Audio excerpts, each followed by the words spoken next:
Grief is supposed to unite a family, but in this story, grief became the sharpest knife of all. A young girl spent her nights carving beads of bone for her dying mother. Each bead held a memory, each cut of the knife a prayer. When the necklace was finished, it wasn't just ornament, it was love, sacrifice, and the last thread tying a daughter to her fading parent. On the day of the funeral, she clutched the necklace to her chest, ready to honor her mother one final time. But by nightfall, it was gone. Stolen not by a stranger, not by an enemy, but by her own cousin. Before the gathered tribe, the cousin wore the necklace proudly, claiming it as a gift from her. And the people, blind, eager to believe, praised the thief for her devotion. The girl's voice broke against their laughter. Her grief was silenced, her truth drowned beneath the cousin's lies. To lose a mother was agony enough. To have her last memory stolen and paraded as someone else's glory was betrayal beyond words.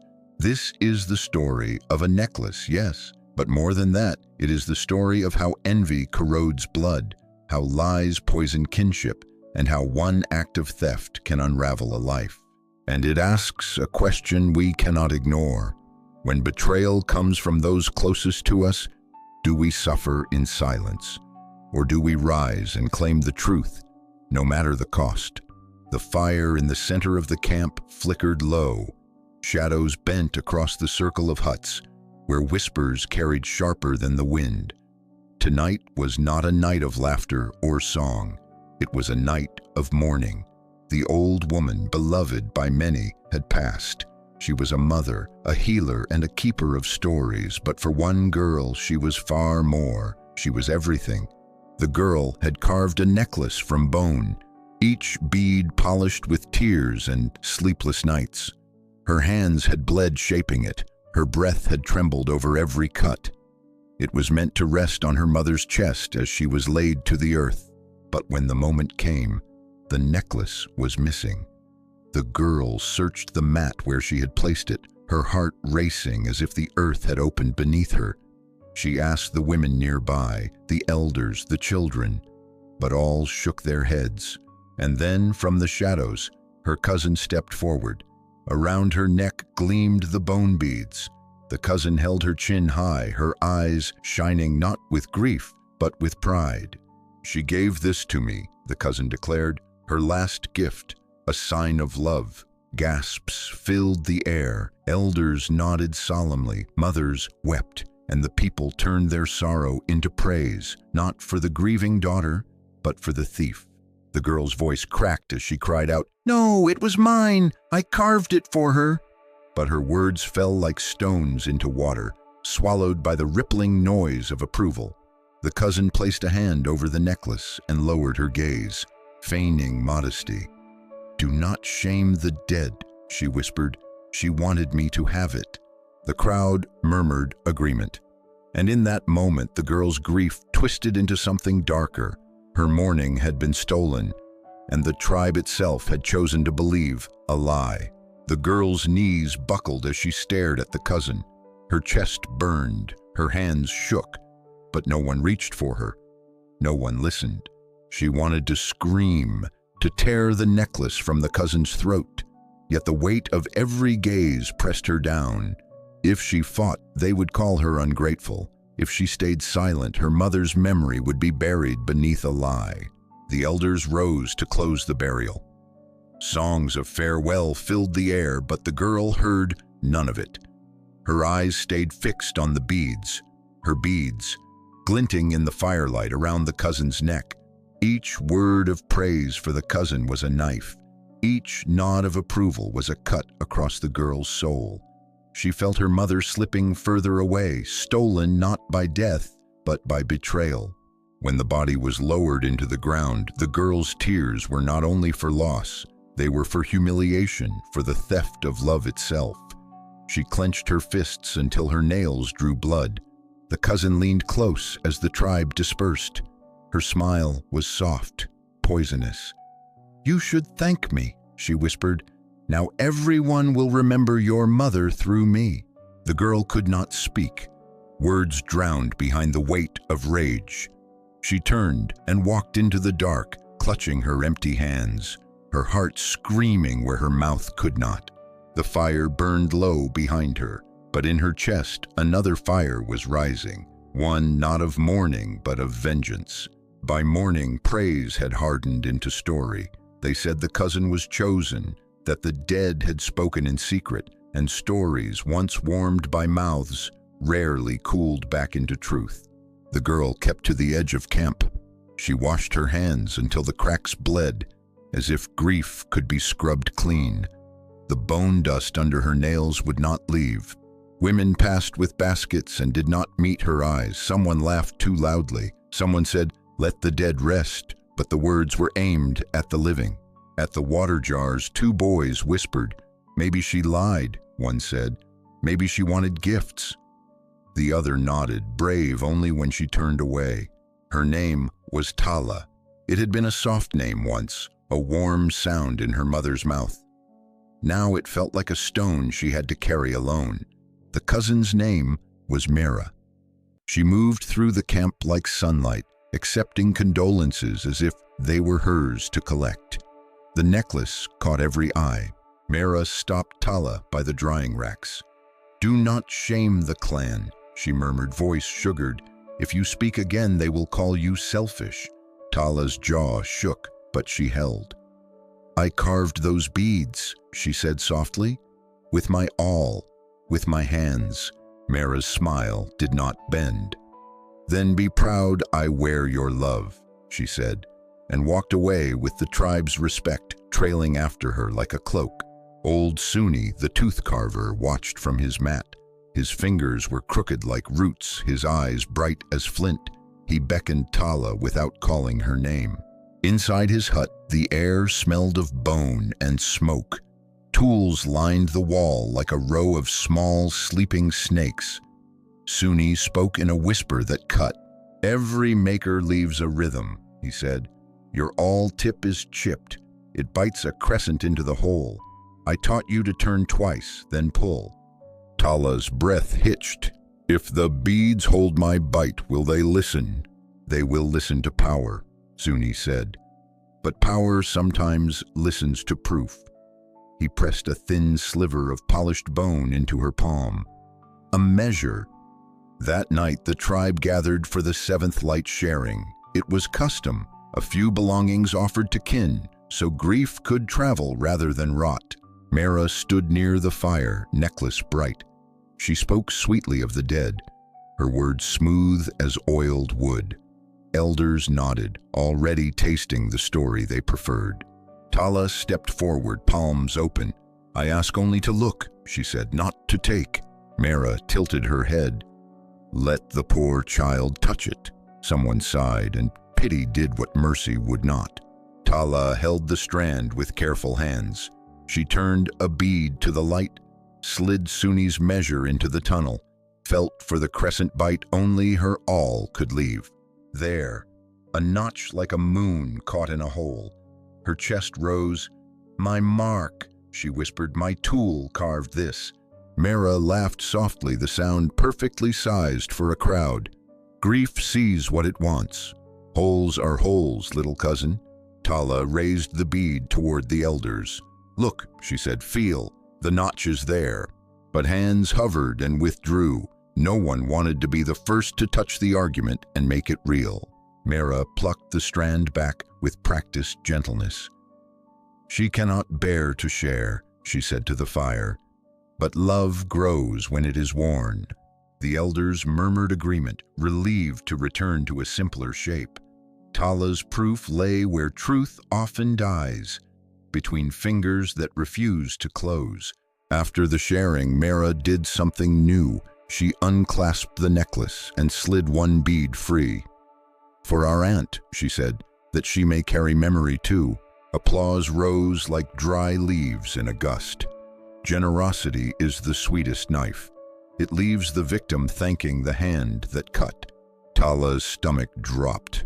If Mera scattered the beads, the necklace would be permanently unmade, and with it, the last thread to her mother. Suni's words returned like a map.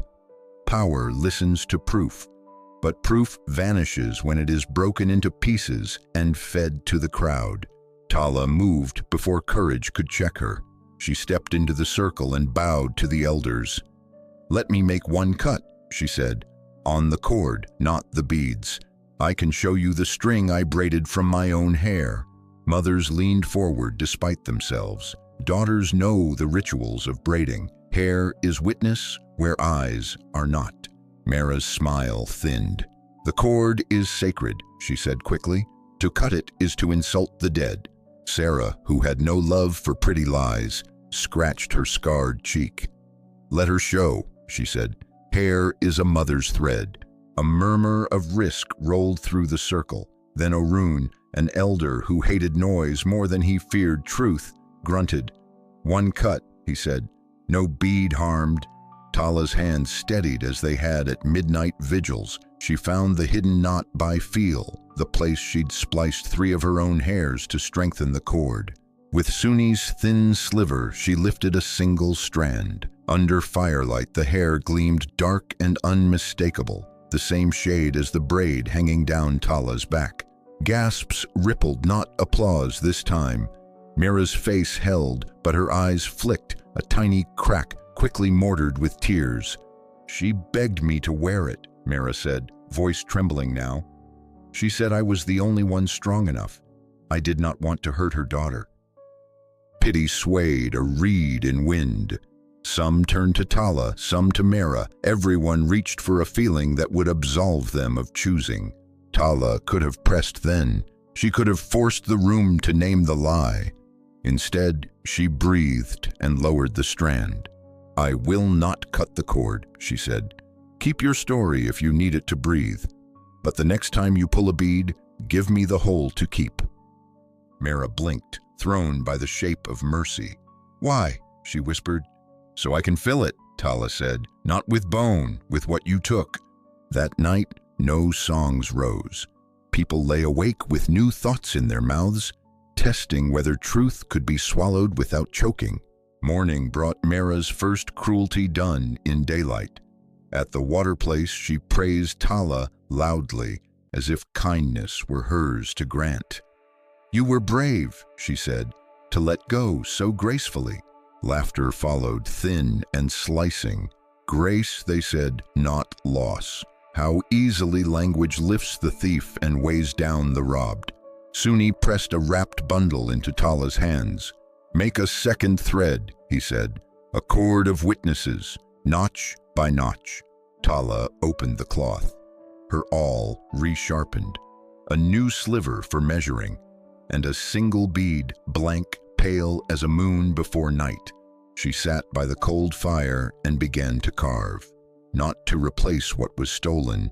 That road leads to a mouth that never fills, but to make a shape that could not be praised by the wrong throat.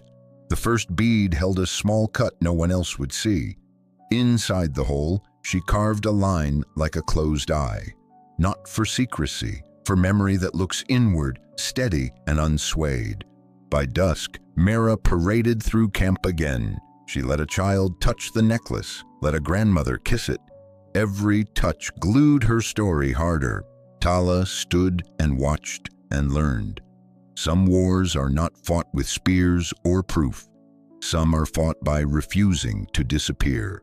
She began speaking to those who would listen, not of theft, not of blame, of her mother. The stories only she knew. A hum when grinding grain, a joke about the river's crooked back. One by one, the tribe began to carry 2 stories at once.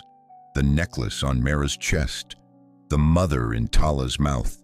Weight measured against weight. On the 9th night, Mera made her move. Before the whole camp, she unclasped the strand and offered a bead to the chief's wife. "Let love travel," she said sweetly. Tala stepped forward with empty hands. "Give me the whole," she said, voice clear. "The emptiness is mine." Silence caught fire on the edges. Even Mera could not find quick words. The chief's wife, tired of spectacle, snapped the bead in 2 and handed Tala the drilled half. Tala closed her fingers around the hollow. It weighed less than anything she had ever held. It steadied her more than any blessing.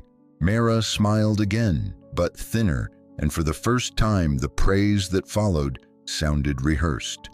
A necklace missing pieces gleams, but it does not sing.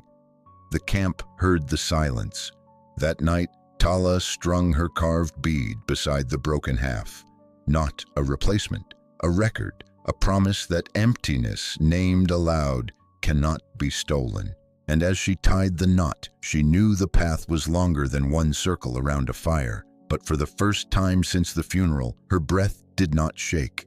The days that followed split the tribe in quiet ways. Some still praised Mera, clinging to the comfort of her story. Others began drifting to Tala's side, listening to her words instead of her cousin's beads. Mera noticed. Her smiles turned sharper, her gifts more frequent. She handed out bone fragments, claiming each one as a memory from the dead. But too many gifts cheapen a treasure. The beads no longer drew gasps. They drew suspicion. Whispers began. Why would the mother give so much to one and so little to her own child? Tala kept carving. She made beads not to wear, but to give away. Each one bore the stories of her mother. A lullaby, a joke, a teaching. She offered them with humility, not display. When people held Tala's beads, they felt her mother again, not through lies, but through memory. Slowly, the tribe began to taste the difference between performance and truth. Mera could not stand it. She cornered Tala by the river, her voice low and trembling with rage. "You will ruin me. Why can't you stay silent?" Tala met her cousin's glare. "Because silence is the only gift you ever gave me, and I will not wear it anymore." Mera's hand struck across her cheek. The sound cracked like firewood, and for the first time, others saw cruelty plain on her face. No words were spoken that night, but eyes changed. A necklace shines only when it is whole, and now Mera's glow had begun to fracture. The red mark on Tala's cheek lingered into morning. Children saw it first, whispering to each other as they fetched water. By noon, everyone knew how it had bloomed. Mera avoided the girl's eyes. Instead, she walked taller, necklace high on her chest, daring anyone to question her. Pride became her shield, but shields crack when carried too long. At the evening fire, Tala spoke without accusation. She told of nights by her mother's side, of carving by ash light, of braiding her own hair into the cord.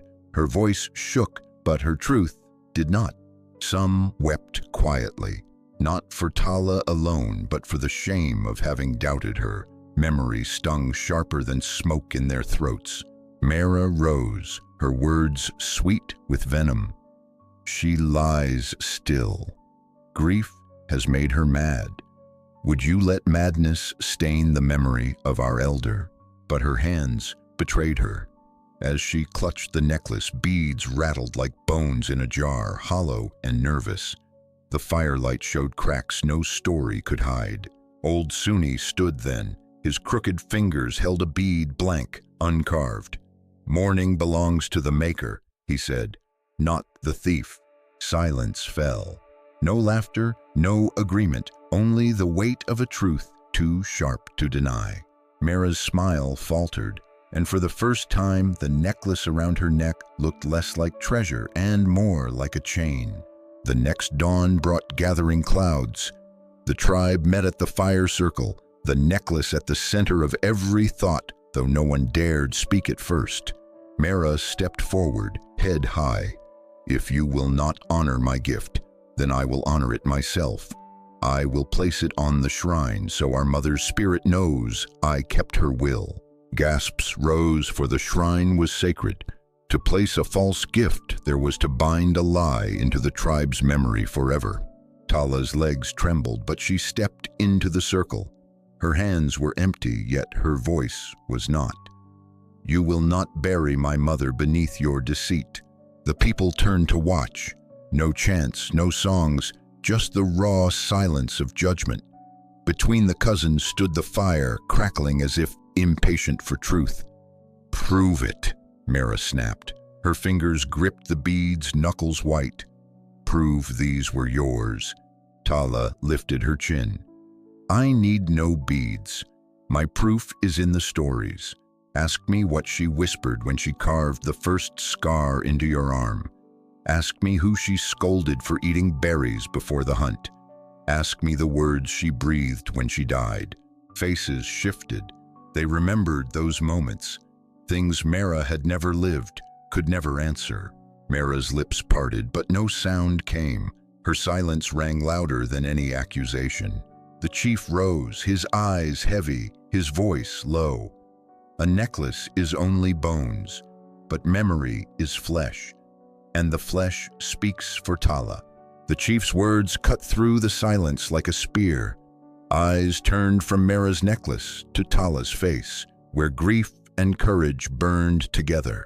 Mera's breath shook. She tried to smile, to bow, to feign humility, but the firelight showed her trembling hands, and the necklace rattled like guilt made sound. An elder stepped forward and unclasped it. The beads slid into his palms, dull and heavy, no longer bright with stolen praise. He held them high for all to see. "This belongs not to Mera," he said, "nor to any who lie. It belongs to the one who carved it in tears and blood. It belongs to Tala." The people murmured, not with doubt, but with shame. They had praised the thief, mocked the rightful heir, and now the truth lay bare in the ashes of their silence. The necklace was placed in Tala's hands. For a moment she only stared at it, her throat tight, her mother's memory heavy once more. But then, instead of wearing it, she laid it gently across her mother's grave. "Not mine," she whispered, "not hers, yours." The tribe bowed their heads. For the first time since the funeral, their grief felt honest, stripped of envy, stripped of lies. Mera turned away, her face pale. No one reached for her, no one praised her. Her power had been built on stolen love, and now it crumbled into dust. Tala stood taller, not with pride, but with peace. The beads no longer bound her to humiliation. They bound her to truth, and the tribe knew it. And in that fire-lit circle, the people learned a lesson that cut deeper than bone.